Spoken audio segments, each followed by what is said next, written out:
प्रणाम गुरु जी। प्रणाम। नमो अरिहंताणं, नमो सिद्धाणं, नमो आयर्याणं, नमो उवज्झायाणं, नमो लोये सव्वसाहुणं, ईसो पंचन मुक्कारो सव्वभावपणासणो मंगलाणं च सव्वेसिं पठमं हवै मंगलम्।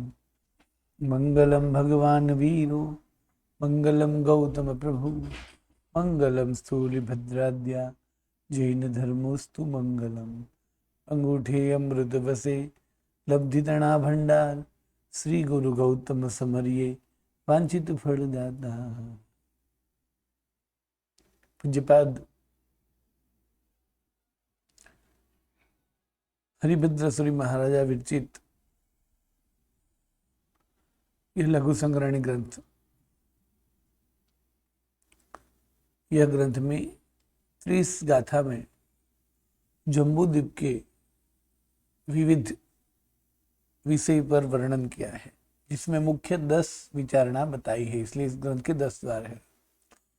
नमिये जिणम सवन्नुम जगपूज्यम जगगुरुम महावीरम जम्बुद्दीप पयथे उच्छम सुत्ता सपरहेऊ खंडा जोयण वासा पव्वय कुडाय तिथ सीढ़ियो विजयद्दह सलीलाओ पिंडे सिम होई संघयणी नव स्वयं खंडाणम भरह प्रमाणेन भाग्ये लखे अहवा नव सय गुणम भरह प्रमाणम हवई लखम अहवीग खंडे भरहे दो हिमवंते अहेम वै चौरो अठ महाहिमवंते 16 खंडाइम हरिवासे 32 संपूर्ण निसढ़े मिलिया 63 बीय पासेवी 64 विदेहे 83 पिंडेऊ नव स्वयं जोयण परिमाणाइम समचौरंसाइम इत्थ खंडाइम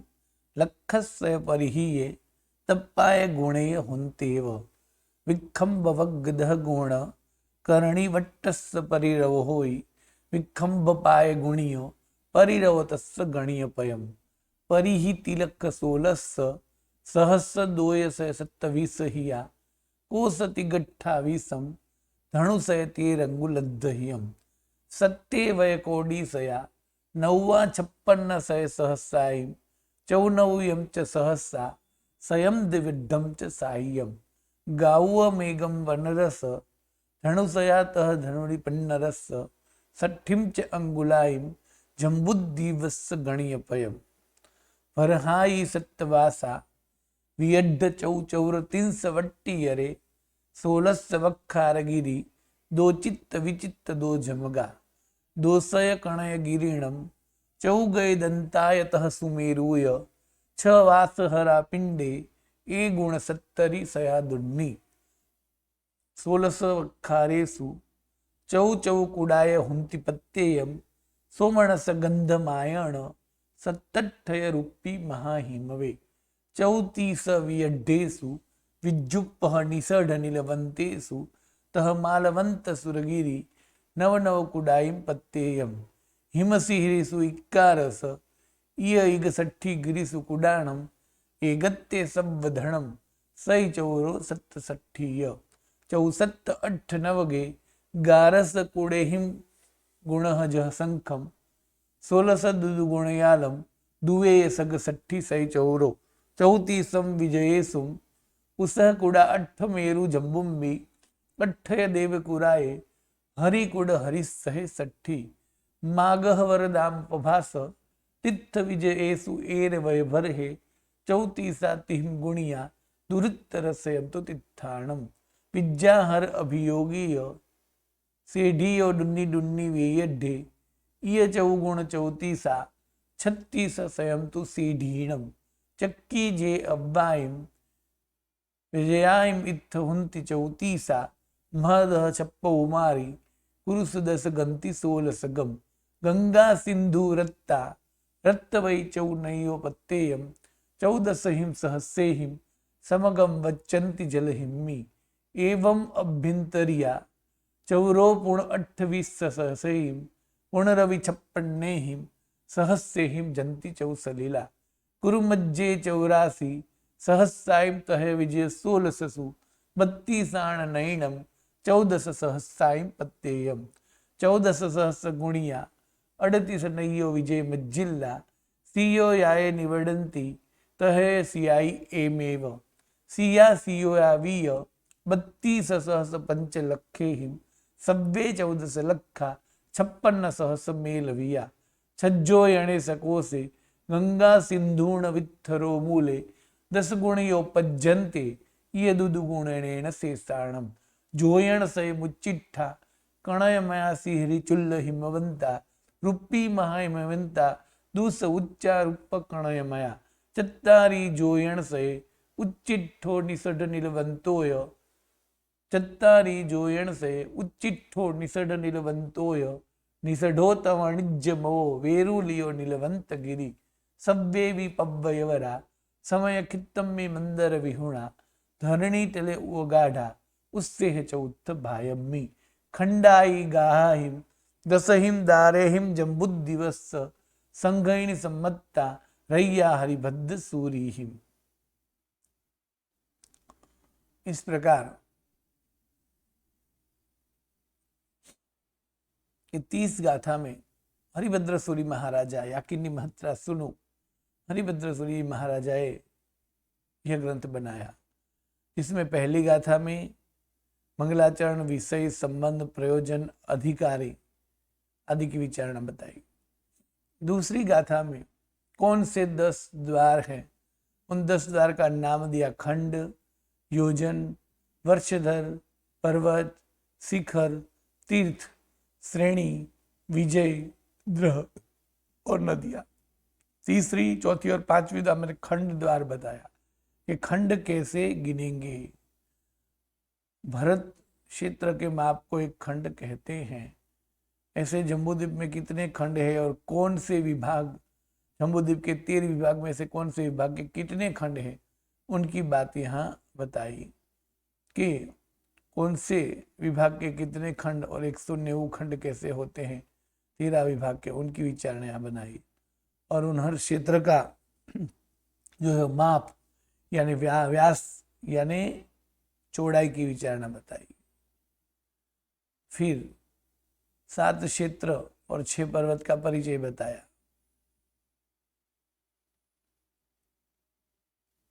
छठी गाथा से योजन द्वार यानी जम्बूद्वीप की परिधि और क्षेत्रफल योजन में कितना होता है और कैसे, उनकी बात बताई।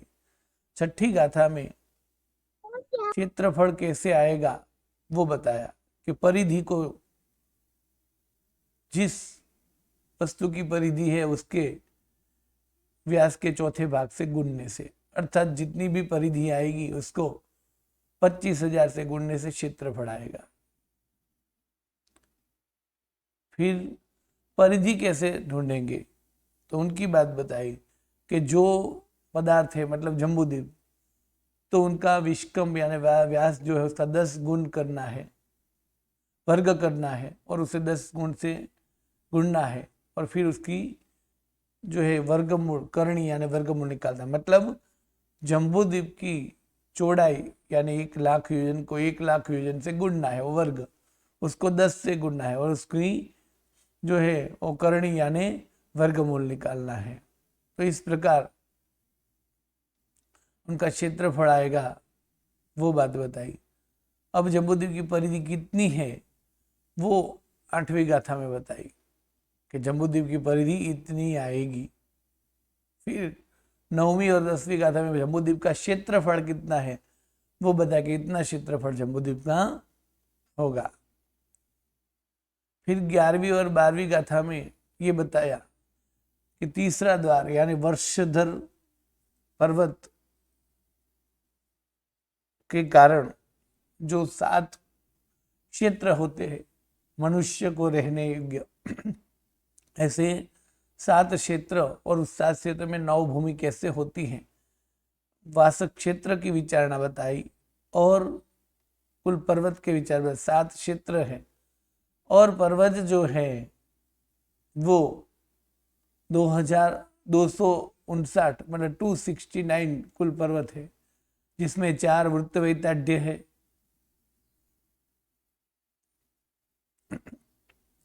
7 क्षेत्र जो है उसमें भरत, ऐरावत, हिमवंत, हिरण्यवंत, हरिवर्ष, रम्यक और महाविदेह है। और 9 की बात करें तो उसमें महाविदेह में देवकुरु और उत्तर कुरु आ जाएंगे, इसलिए 9 हो जाएंगे।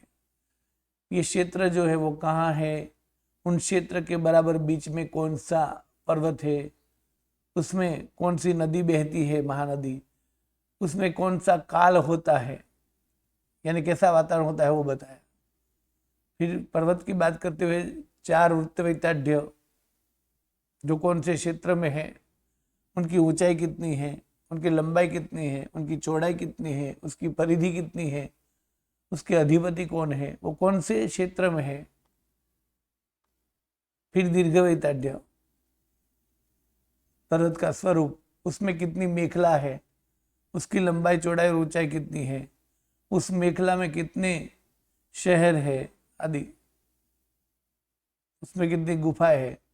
फिर 16 वक्षस्कार,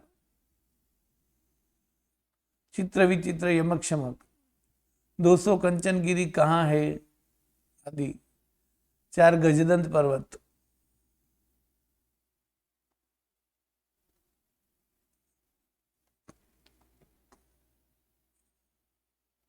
फिर मेरू पर्वत का स्वरूप बताया।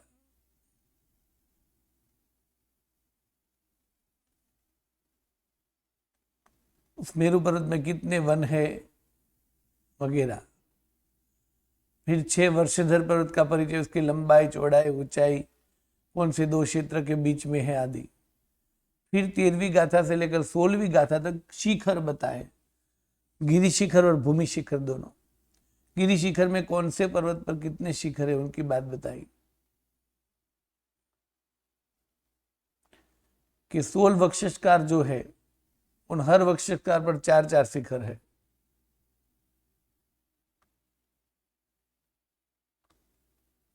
सोमनस और गंधमादन जो है उस पर 7-7 शिखर है। रुक्मी और महाहिमंत जो है उस पर 8-8 शिखर है। 34 दीर्घवैताढ्य पर 9-9 शिखर है। विद्युत प्रभव और माल्यवंत पर 9 शिखर है। निषद और नीलवंत पर 9 शिखर है। मेरू पर्वत पर 9 शिखर है। लघु हिमवंत और शिखरी पर 11-11 शिखर है। वो सभी शिखर किसके बने हुए हैं, उनकी लंबाई चौड़ाई और ऊंचाई कितनी है, उनकी विचारणा बताई। उन पर कितने गिरी पर शिखर, कितने शिखर पर प्रासाद है, कितने शिखर पर जिन मंदिर है, उस जिन मंदिर में कितनी प्रतिमाएं है आदि। फिर भूमिकूट, जमीन में से जो कुट की आकार आकृति में जो छोटे छोटे पर्वत है वो मतलब भूमिकूट, वो 58 प्लस हरिकुट और हरिसहकुट दोनों गिनेंगे तो 60 कुट है। उनकी बात बताएगी, कहाँ 34 ऋषभकुट है, कहाँ 8 मेरुकुट है, कहाँ 8 शंभुकुट है, कहाँ 8 सालमली कुट है। इस प्रकार 60 कुट की भूमिकुट की विचारणा बताई।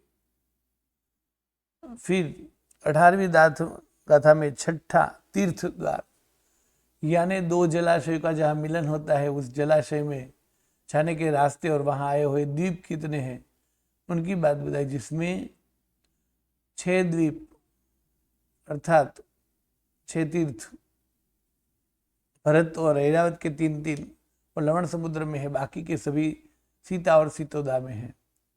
7वें द्वार में श्रेणियां बताई कि वैताढ्य पर्वत पर जो समथल मेखला है जिस पर विद्याधर देव और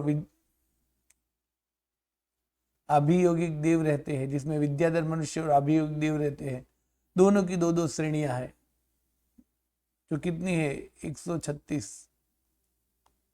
फिर 8वें द्वार में और 9वें द्वार में, 8वें द्वार में विजय की बात कही 20वीं गाथा में, चक्रवर्ती के जीतने योग्य भूमि 6 खंड की ऐसी भूमि कितनी है जम्बूद्वीप में 34। और जम्बूद्वीप में जिसमें से नदियां निकलती है महानदियां, और जिसमें से महानदी पसार होती है, द्रह कितने सरोवर बड़े, महादह यानी महदह यानी महान द्रह, बड़े द्रह 6 है 6 वर्ष दर पर। और कुरु में यानी देवकुरु और उत्तर कुरु में 5-5 लघु द्रह है, कुल 16 द्रह बताए।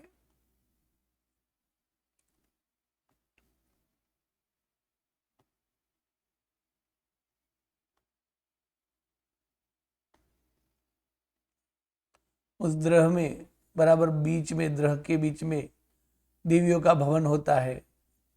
उस देवी का मूल भवन एवं आजू बाजू के कमल की संख्या की बात की कि कितनी कुल कमल कितने होते हैं, उस कमल के अंदर कौन से विरले में किनका आवास है, क्या है वगैरह। 10वें द्वार में नदी की बात कही कि कुल नदी कितनी है, तो महानदी 14 है। गंगा, सिंधु, रक्ता, रक्तवती, जिनका 14,000 का परिवार है। फिर 4 महानदी जो है उसका 28,000 का परिवार है। रोहिता, रोहितांशा, सुवर्णकुणा, रूप्यकुला का। फिर 4 नदी है, नरकांता, नारीकांता, हरिकांता, हरिशलीला, उसका 56,000 परिवार है। फिर जो 2 महानदियां है, सीता और सीतोदा, उसको कुरु में 84 नदी का परिवार है। एवं महाविद्य की हर विजय की 2-2 नदियां परिवार के साथ उनमें गिरती है। यानी सीता और सीतादो में 5,32,000 नदियां मिलती है। दोनों मिलाकर 10,64,000 नदियां होती है। और कुल मिलाकर महाविद्य की 10,64,078 नदी होती है। जिसमें एक मतांतर बताया गया 84,000 नदी कहाँ से लेनी। देवकुरु, उत्तर कुरु में, या तो अंतर नदी का परिवार गिनना, कौन सी गिनना है वो। और फिर कुल मिलाकर कितनी नदियां हुई, तो सभी मिलाकर 14,56,000 नदियां और 90 नदियां होती है।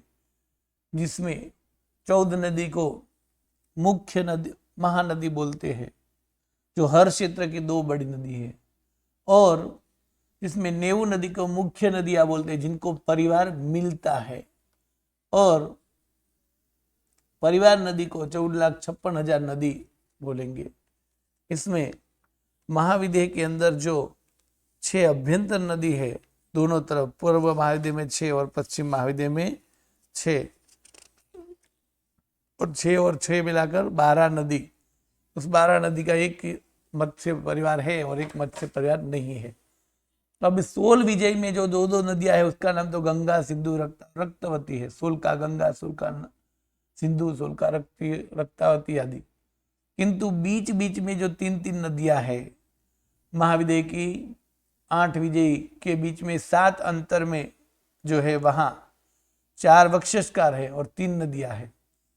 तो ऐसी 12 नदियों का नाम क्या है, तो ग्राहवती, द्रहवती, पंकवती, तप्त जला, मत्त जला, उन्मत जला, क्षीरोदा, सिंहस्रोता, अंतर्वाहिनी, उन्मालिनी, फैन मालिनी और गंभीर मालिनी, ये उनके 12 नाम है। फिर सभी नदियां, यानी जो 14 महानदियां है, वो जहां से निकलती है वहां उनका पट यानी चौड़ाई कितनी है और अंत में चौड़ाई कितनी है वो बताया। फिर 6 वर्षधर पर्वत जो जम्बूद्वीप को 13 हिस्सों में बांट देता है, वो 6 वर्षधर पर्वत में 6 पर्वत की ऊंचाई वो किसके बने हुए हैं, उनकी विचारणा बताई। और फिर 29वीं गाथा में हर पर्वत की ऊंचाई यानी गहराई बताई। जहां से पर्वत जमीन पर दिखता है वो उसकी ऊंचाई है, किंतु जमीन के अंदर जो है उसकी ऊंचाई है। और कुल पर्वत जो है ऊंचाई और ऊंचाई दोनों मिलकर भी कह सकते हैं कुल पर्वत कितना है। तो जो भी पर्वत जितनी भी ऊंचाई वाला है उसका चौथा भाग करके, वो चौथा भाग जितना होगा वो चौथा भाग उसकी ऊंचाई होगी। किसको, 5 मेरु को बाद करके, क्योंकि 5 मेरु है 2.5 द्वीप में। और फिर 30वीं गाथा में कहा कि यहाँ 10 द्वार जो बताया, उस 10 द्वार से संकलित ऐसी लघु संग्रहणी नाम का ग्रंथ, जम्बूद्वीप संग्रहणी नाम का ग्रंथ हरिभद्र सूरी महाराजा ने बताया, जो है पूर्ण हुआ। तो 57 पेज तक जो है वो पुस्तक में दिया है, वो 10 विषय ये ग्रंथ का विषय है। और परीक्षा में यही 57 पेज तक प्रश्नोत्तरी में आएगा। आगे का जो है परिशिष्ट पर्व अर्थात परिशिष्ट विशिष्ट विचारणा है वो अन्य ग्रंथ में से, जैसे जम्बूद्वीप संग्रहणी के अलावा क्षेत्र समास, फिर गृह संग्रहणी एवं क्षेत्र लोक प्रकाश, कई सारे ऐसे ग्रंथ हैं जिसमें जम्बूद्वीप का वर्णन है, ढाईद्वीप का वर्णन है, तीर्थालोक का वर्णन है। तो इस तीर्थालोक में आदि में जो भी बात है, 14 राजलोक में, वह 3 लोक जो है उद्व, अधो और तीर्था, तो तीनों लोक में और भी जो चीजें हैं वो विस्तृत से अन्य ग्रंथ से लेकर यहाँ बताई है। वो एक के बाद एक जाननी है, किंतु परीक्षा में नहीं आएगा। किंतु यहाँ जब लघु संग्रहणी की पढ़ाई की तो कई सारी विचारणाएं ऐसी है जो जानने योग्य है। अब जब पाठ दिवाली के बाद में आएगा तब भाष्य का पाठ शुरू हो जाएगा। चैत्य वंदन भाष्य, गुरुवंदन भाष्य और पंचकांड भाष्य, भाष्य त्रय ग्रंथ शुरू होगा। और इनमें हर रोज इनका जो ग्रंथ के पीछे, इस लघु संग्रह के पीछे जो एक एक पाठ दिया हुआ है, उस पाठ का भी वर्णन यानी वो भी हम पढ़ेंगे। तो इसमें अन्य ग्रंथ से लेकर विस्तृत से जो बात बताई है वो भी। यहाँ 3 प्रकरण, जीवोच्चार, लघु संग्रहणी और दंडक, ये 3 प्रकरण पूर्ण होते हैं। अब भाष्यत्रयम नाम का ग्रंथ हम शुरू करेंगे। हाँ बोलिए, आज जिसको भी लघु संग्रहणी संबंधी प्रश्न है पुस्तक या तो पीपीटी संबंधी में, वो प्रश्न 1 बाय 1 पूछ सकते हैं। प्रश्न जी गुरु जी प्रणाम। हाँ बोलिए। जी गुरु जी, ये आफ्टर 57 में जो मतलब इस लघु संग्रहणी से संबंधित भी बहुत कुछ दिया हुआ है गुरु जी आगे।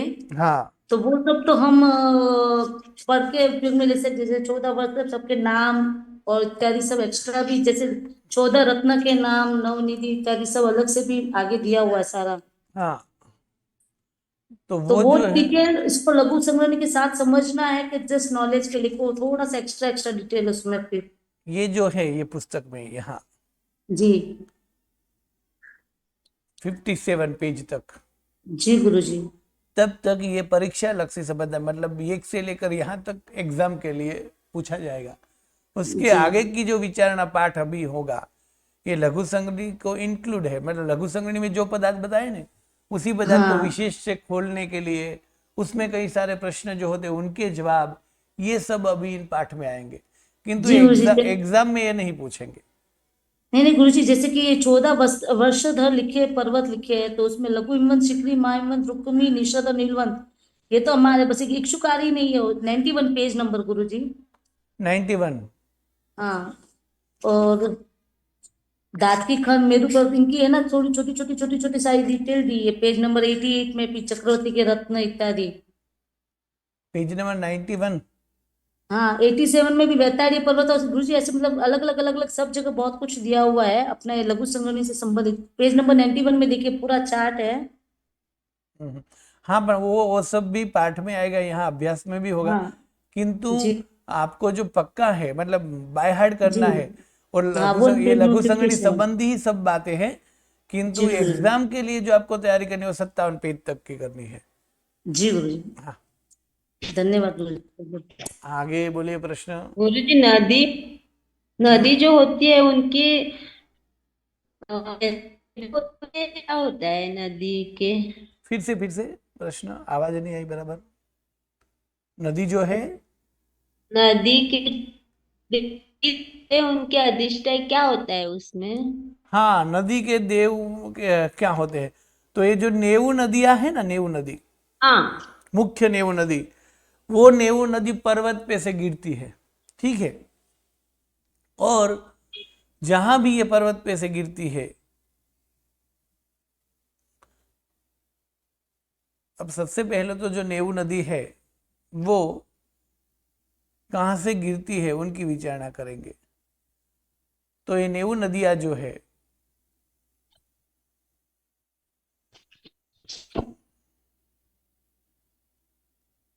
ये नेऊ नदियां में, तो 14 महानदी जो है उनकी विचारणा बताएगी। ये 3 नदियां पद्माद्रह में से, ये 3 नदियां जो है वो पद्मद्रह में से निकलती है, अर्थात लघु हिमन में से गिरती है। तो 14 महानदी जो है 6 पहाड़ में से गिरती है, ठीक है। और जो है बाकी की नदियां, यानी महाविद्य क्षेत्र के बीच में जो नदियां है, वो नदियां कहां से गिरती है? तो वो सभी निषेध और नीलवंत में से गिरती है। महाविद्य क्षेत्र जो है उसमें जो 78 नदियां हैं, वो नदियां निषेध और नीलवंत पर से गिरती है। और ये 90 नदियां जहां भी गिरती है वह वही नदी के नाम का कुंड रहता है। जैसे गंगा नदी पर्वत में से गिरेगी जहां तलहटी में, वहां गंगा कुंड होगा, और सिंधु नदी जहां गिरेगी वहां सिंधु कुंड होगा। और वो गोल कुंड के बराबर मध्य में एक भवन, यानी जैसे ये द्रह में देवियों का भवन जो है ना, उसी प्रकार उस कुंड में भी भवन रहता है। तो गंगा देवी का भवन वहां है जहां गंगा गिरती है, और गंगा जहां गिरती है उस गोल कुंड में बराबर बीच में गंगा देवी का भवन है। सिंधु नदी जहां गिरती है वहां सिंधु नदी का भवन है। यानी 90 नदी है उसमें जो भवन है, तो कुल जम्बूद्वीप में 17 नदियों में गंगा देवी है, 17 नदियों में सिंधु देवी है, 17 नदियों में रक्ता देवी है, 17 नदियों में रक्तवती आदि देवी है। तो जो नदी का नाम है वही देवी उनकी माँ, वो कुंड के अधिष्ठात्री होती है। तो सरोवर में से निकलते हैं वहां उनके अधिष्ठाक तो अलग है, किंतु जो वहां गिरती है वहां देवियां है। सभी जगह पर उसी नाम की देवियां उनकी मालकिन है, 90 नदी की। हाँ बोलिए प्रश्न।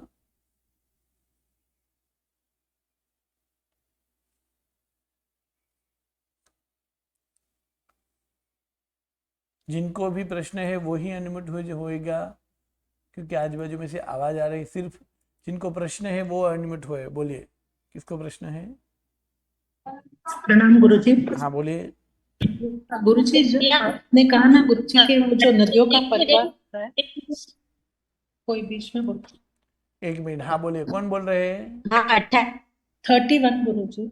हाँ गुरुजी बोलिए। नदी 1 मिनट। हाँ हर्षाबेन बोले, सबसे पहले हर्षाबेन। ये न 1 बाय 1। हाँ हर्षाबेन, हाँ बोलिए। प्रणाम गुरुजी। हाँ गुरुजी आपने कहा था ना कि एक मत से ये जो 84,000 नदियां है देवपुर उत्तर कुरु में, उनका 84,000 नदियों का परिवार मिलता है सीता सितोदा में। हाँ। मतलब वो 84,000 नदियां मिलती है, उसका क्या मतलब है गुरुजी, कहाँ से मिलती है? तो ये जो है, ये सीता नदी या सितोदा नदी दोनों कहाँ से गिरेगी? निषेध और नीलवंत में से। मतलब कि महाविद्य क्षेत्र जो है, ठीक है, तो सीता नदी नीलवंत में से आएगी, सितोदा निषेध में से। तो ये सीता महाविद्य में आई कहाँ से? तो निषेध पर्वत में, नीलवंत पर्वत में से जैसे सीता निकली, फिर नीचे नीलवंत के पर्वत में गिरी, वहां सीता नाम का कुंड है। फिर ये 5 जो सरोवर है, लघुद्रह जिसे बोलते हैं, जिसके किनारे में 100 कंचन की उस लघुद्रह में से वो पसार होती है और यहाँ आती है। और फिर ये लघुद्रह से पसार होकर यहाँ से लेकर यहाँ तक पहुंचती है ना, ये पूरा सर्कल, आधा सर्कल मेरू पर्वत वाला, वहां उनको 84,000 नदियां मिलती है। माना उस क्षेत्र में जो छोटी मोटी नदियां हैं, ऐसी 84,000 नदियां उनको मिलती है यहां से लेकर यहां तक पहुंचने में। एक मत ऐसा है, जबकि दूसरा मत ऐसा है कि नहीं, वहां एक भी नदी नहीं मिलती है, वहां कोई पर्वत वगैरह नहीं है, क्षेत्र वगैरह नहीं, वहां नदियां कैसे आएगी? ये नदी तो ये जो है 3 नदियां, इस तरफ की ये 3, 1 2 और 3, और इस तरफ की 3, 1 2 और 3, जो निषेध और नीलवंत में से निकलेगी, वो उसका परिवार 14,000 है। तो वो 14,000 परिवार जो है, उसका 84,000 परिवार लेना है 6 का मिलकर। तो एक मत ऐसा है कि इन 6 नदियों का परिवार जो है वो मिलेगा, और दूसरा ने है कि इस 6 नदियों का परिवार नहीं है, किंतु यहां से सीता निकलती है 5वें सरोवर में से लेकर, और यहां तक पहुंचती है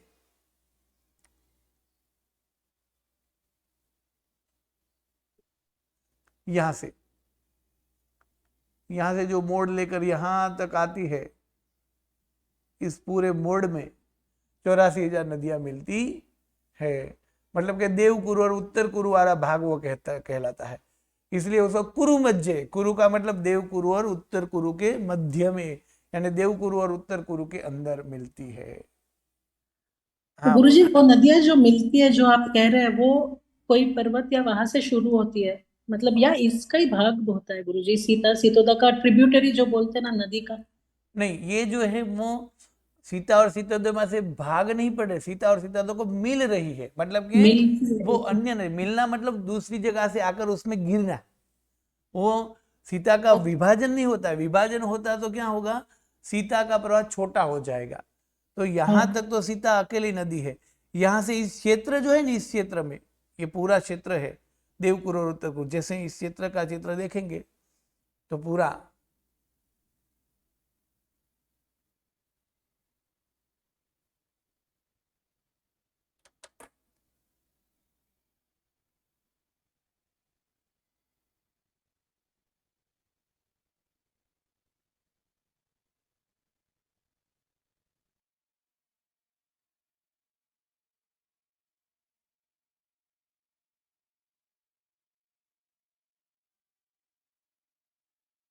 ये पूरा क्षेत्र है। ये जो है वो 5 सरोवर में से पसार हुई नदी, और फिर ये जो है पूरा क्षेत्र, ये पूरा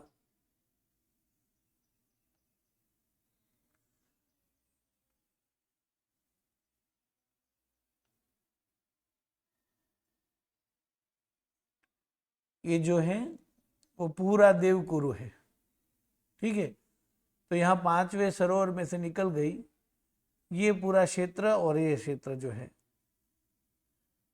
इस क्षेत्र में 84,000 नदियां मिलती है। मतलब उस क्षेत्र में से जो है वहां, उस क्षेत्र में से निकलकर इनको मिलती है। किंतु ऐसा नहीं है कि गंगा सिंधु जैसे ये है सीता सीधा, उसके विभाजन नहीं है, उनमें आकर और नदी मिलती है, और इसलिए इस नदी आगे जाते जाते बड़ी होती जा रही है। हाँ बोलिए आगे तो प्रश्न। उन छोटी छोटी नदियों की शुरुआत भी निषद नीलवत से ही होती है गुरुजी? कौन सी? जो आपने बोला ना 84,000 छोटी छोटी नदियां मिलती है, तो उनकी शुरुआत कहीं से नहीं, होती वो है? चौरा परिवार नदियों कहाँ से मिलती है? तो परिवार नदी जो है वो कौन से पहाड़ में से निकलती है, उनका वर्णन नहीं दिया गया है। कौन सी नदी का? इस 84,000 का, हाँ। क्योंकि यहाँ आजू बाजू में कोई पर्वत नहीं है। ठीक है, तो वहां से उनका वर्णन। बाकी जो परिवार नदी है वो कहाँ से निकलेगी? तो मेरु, बाकी महाविद्य क्षेत्र में बाकी जो परिवार नदियां बताई, मतलब के विजय की 32, विजय की जो है दो दो नदियां, उसका परिवार कहाँ से आएगा? तो उनका जो परिवार है, समझो कि ये अंतर नदी है। ठीक है, ये जैसे ये अंतर नदी है, तो इनका परिवार कहाँ से आएगा? ये जो है उनका परिवार कहाँ से आएगा? तो वो जो है वो परिवार नदी कई सारे पहाड़ आदि है जिनमें से वो निकलती है। इसके अलावा भी छोटे मोटे, तो वो भी सब पहाड़ में से निकलती है।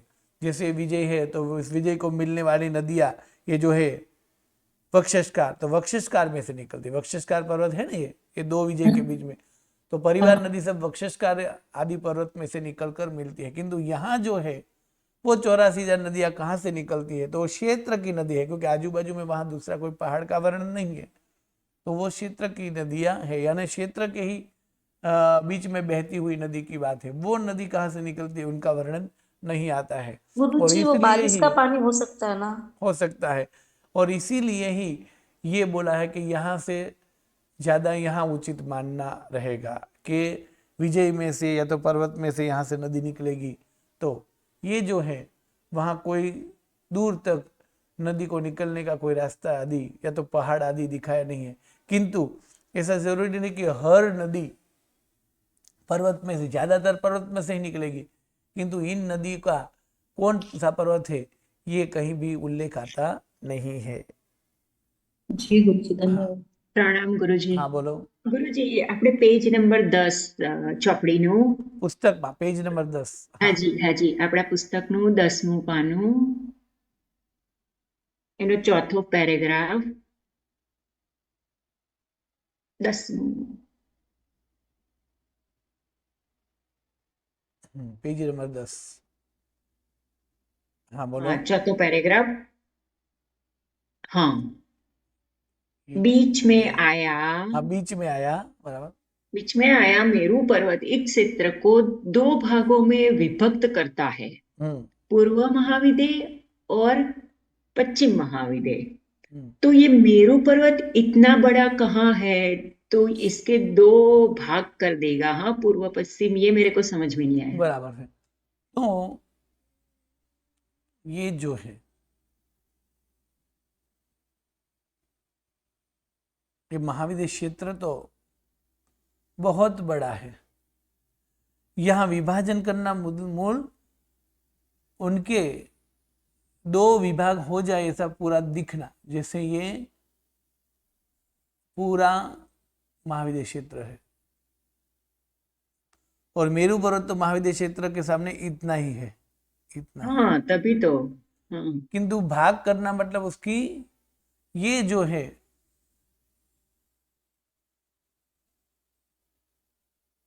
ऐसे पर्वत नहीं, पर्वत तो इतना ही है, किंतु ये मर्यादा नक्की करना कि ये बाजू की पूर्व की और ये बाजू की पश्चिम की, ऐसी भाग करना. मतलब जैसे वर्षधर उनके पूरे में है या तो हर विजय के बीच में एक पर्वत है, उस प्रकार नहीं है. मेरू पर्वत तो महाविद्य के सामने छोटा है, क्योंकि महाविद्य जो है वो तो चौड़ाई में जो है वो 64 खंड प्रमाण है, जबकि मेरू पर्वत जो है वो तो सिर्फ 10,000 का घेराव वाला है. यानी समझो ना कि ये मैं महाविद्य क्षेत्र है तो इतना मेरू है, इतना. किंतु ये दोनों तरफ मतलब एक पॉइंट है कि जहां से पूर्व और पश्चिम दिशा शुरू होती है, तो इस भाग को पूर्व कहेंगे और इस भाग को पश्चिम कहेंगे. इस प्रकार ये 2 हिस्से करता है, ये समझना है. 2 हिस्से मतलब पूरे क्षेत्र में मेरू पर्वत नहीं है, मतलब आधा आधा हिस्सों में बांट दे, उस प्रकार जैसे वर्षधर पूरे जम्बूद्वीप के एक कोने से दूसरे कोने तक है, ऐसा नहीं है. बीच में सिर्फ यही इसी प्रकार है, किंतु 2 विभाग उनके वो मेरू पर्वत कर देगा. इस हिसाब से सिर्फ इतना ही समझना है, इतना लेना है. हाँ बोलिए. जी. तो फिर मतलब नदियों का मैं समझ गई, क्योंकि गंगा पूरी बहती है और इस तरफ सितोदा भी पूरी, सीता और सितोदा पूरी बहती है, तो वो ठीक है ना. और एक प्रश्न ये है गुरुजी कि गाथा नंबर 27 से 30 का रिकॉर्डिंग नहीं मिल रहा है मेरे को. मैंने ज्वाइन नहीं किया था ओली जी में, तो रिकॉर्डिंग कहीं पे मिल नहीं रहा है. तो कौन से दिन पे वो किया था? क्योंकि मैंने 19 भी देखा, 20 भी देखा रिकॉर्डिंग, 18 भी देखा, कहीं पे वो रिकॉर्डिंग ही नहीं है. मतलब लास्ट वाली 3 का था.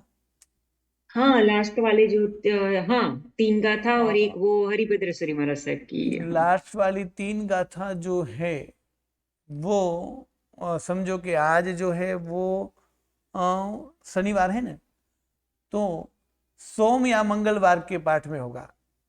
अभी जो गया ना सोम या मंगलवार के पाठ में होगा, क्योंकि लास्ट वाली 3 गाथा में विवेचन ज्यादा नहीं था, सिर्फ पर्वत 6 पर्वत के ऊंचाई और कलर बताए हैं.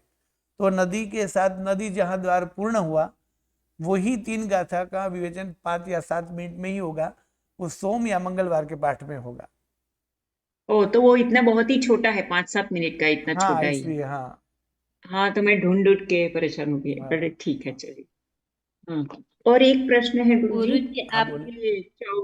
આપણે જીવ વિચારમાં છે ને, હમ આપણે ચૌરિન્દ્રિયનું માપ જુદું છે અને દંડકમાં જુદું છે, તો એવું કેવું હે ગુરુજી? એ મને સમજાયું ફરી નહીં. ફરી જીવો વિચારમાં. જો દંડકમાં છે ને, પેજ નંબર 12 પર चौरिंद्रियानी ऊंचाई 1 योजन है. बराबर. मैं गुजराती में बोलती हूँ, हाँ. सब लोग कंप्लेन करते फिर बाद में, लेकिन मेरा गुजराती लैंग्वेज है ना, तब मैं हार्ट से हाँ बोलती कई हूँ, बात. गुजराती में हाँ बोल जाती हूँ, हिंदी में बोल ही नहीं पाती मैं, क्योंकि मतलब मेरा ट्रांसलेट मेरा माइंड नहीं कर पाता है जब मैं इतना वो सब सोच रही होती हूँ डिटेल में. बराबर. हाँ कहीं नहीं, गुजराती में बोलो चालશે. तो मतलब दंडक में जो 12 नंबर का पेज है ना, उस पे चौरेंद्रिय की ऊंचाई 1 योजन है, बराबर। और जीव विचार में उन्होंने 6 गांव दी है।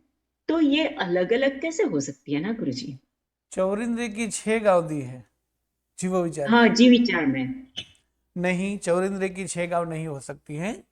हाँ, मूल पाठ वहाँ प्रिंटिंग मिस्टेक गिनना है, क्योंकि देखो वासाणी और क्या बोले, बारस जोयण तिन्नेव गावा जोयणम च अणुकमसो बेइंद्रिय तेंद्रिय चौरिंद्रिय देहमुच्चतम। अर्थात मूल गाथा में भी यही पाठ दिया है कि बेइंद्रिय का 12 योजन, तेंद्रिय का 3 गांव और चौरिंद्रिय का 1 योजन, यानी 4 गांव। 4 गांव कह सकते हैं। 1 योजन का मतलब होगा 4 4 गांव। गांव। तो 4 हाँ गांव हो लिखा होगा तो वो तो दोनों सेम ही हुए हम। हाँ, सेम ही हुए। ठीक है, हाँ, किंतु 6 गांव यदि लिखा है तो वो प्रिंटिंग मिस्टेक है। तो ये आप गाथा बोले, किसकी गाथा बोले और देखिए गुरुजी? जीविचार की गाथा जो है, उस गाथा में भी हाँ, यही दिया है, 12 जोयण तिन्नेव गावा जोयणम च अणुकमसो। हाँ, हाँ, बेइंद्रिय तेंद्रिय चौरिंद्रिय देह मुच्चतम। तो इनका मतलब चत्तम। क्या हुआ, 12 जोयण। हम्म। हाँ, 12 जोयण तिन्नेव गावा जोयणम हाँ, च तिन्ने वगाहुआ। अणुकमसो। हाँ, तिन्ने हाँ, वगाहुआ आई क्या? 3 गांव और फिर लिखा है 1 योजन। योग हाँ, योजना यानी 4 गांव। तो चौरिंद्रिय की ऊंचाई जो है वो क्या है, 4 गांव या तो 1 1 योजन। योजन है। वही बात दंडक में भी बेजाई, जोयण मेघम चौरंदी यानी चौरिंद्रिय का 1 योजन है। जहाँ 6 गांव लिखा है वो प्रिंटिंग मिस्टेक है, क्योंकि दोनों की मूल गाथा में 4 गांव या तो 1 योजन ही बताया है।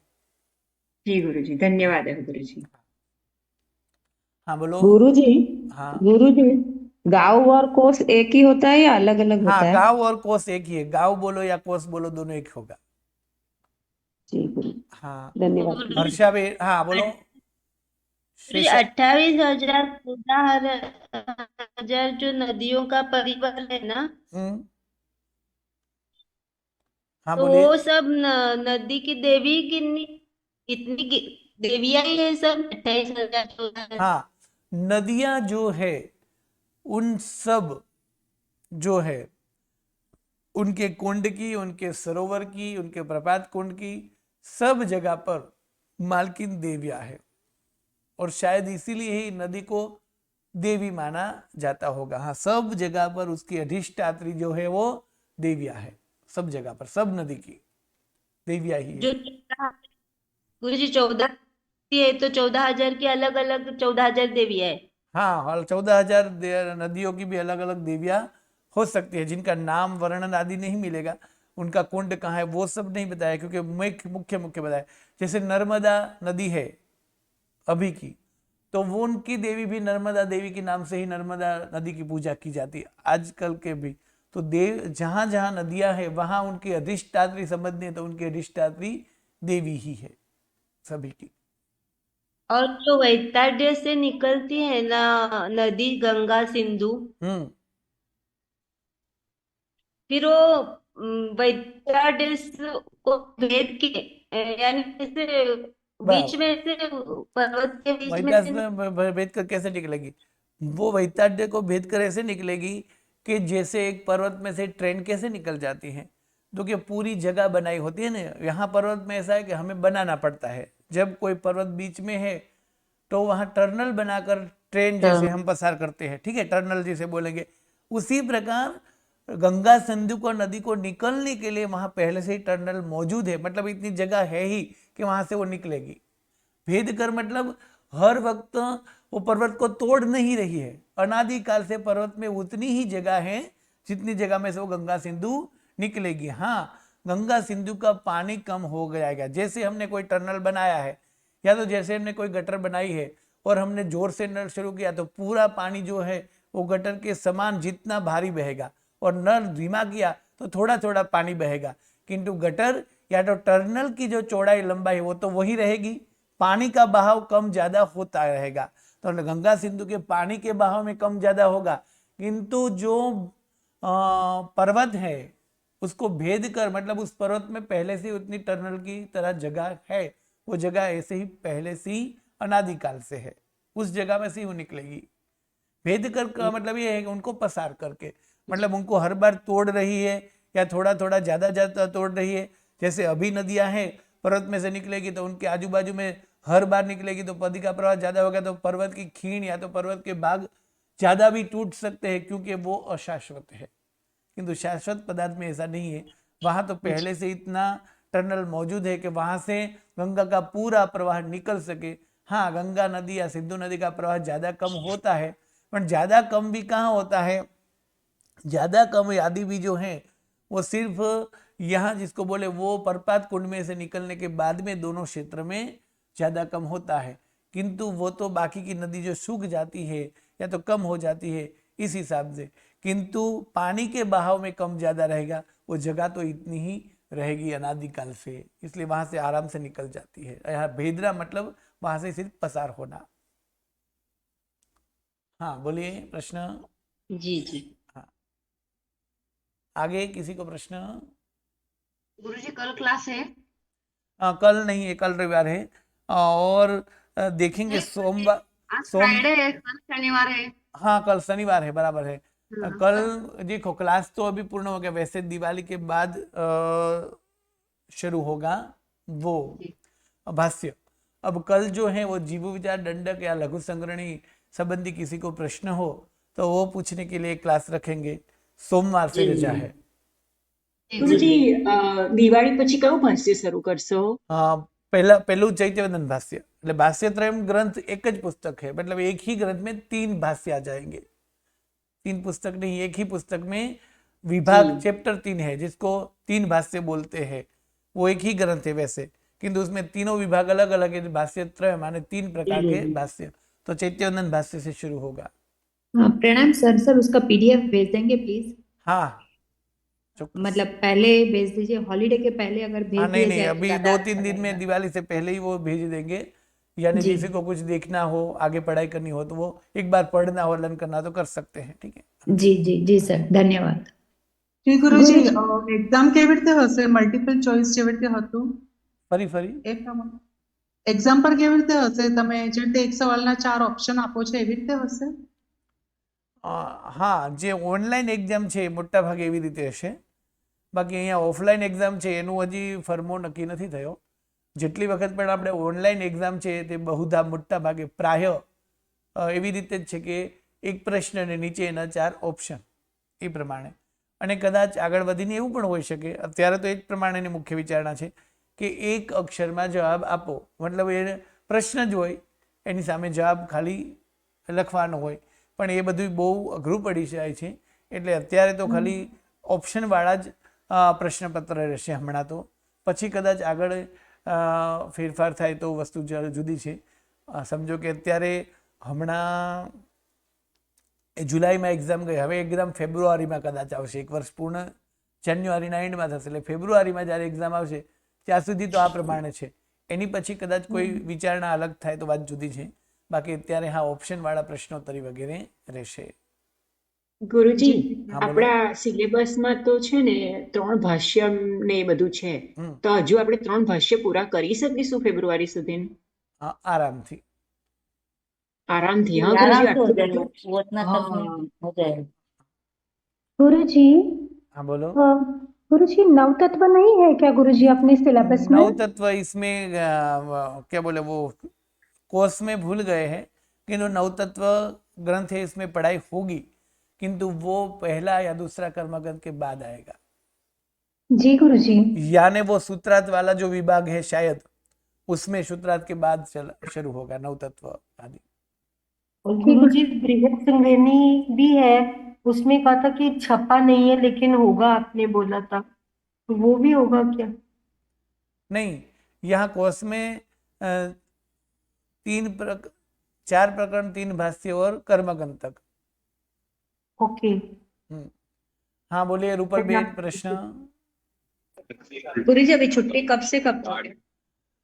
छुट्टी कल का पाठ प्रश्नोत्तरी के लिए है, प्रश्न नहीं है उसको आज से ही छुट्टी है। और कल जिनको 3 प्रकरण में प्रकरण संबंधी प्रश्न है तो कल पाठ रखेंगे, वरना कल से पाठ के बाद तो छुट्टी है ही। शायद 12 दिन की होगी तो 7म यानी कार्तक सुद 7म को शुरू होगा। या दसम को। दसम ज्यादातर दसम को होगा, कार्तक सुद दसम के दिन या तो कहीं कोई कार्य होगा तो सीधे कार्तक वद 12 यानी वेकेशन जो है या तो 15 या 14 दिन का है या तो 21 दिन का होगा। जी गुरुजी। हाँ, प्रणाम, नमो नमः।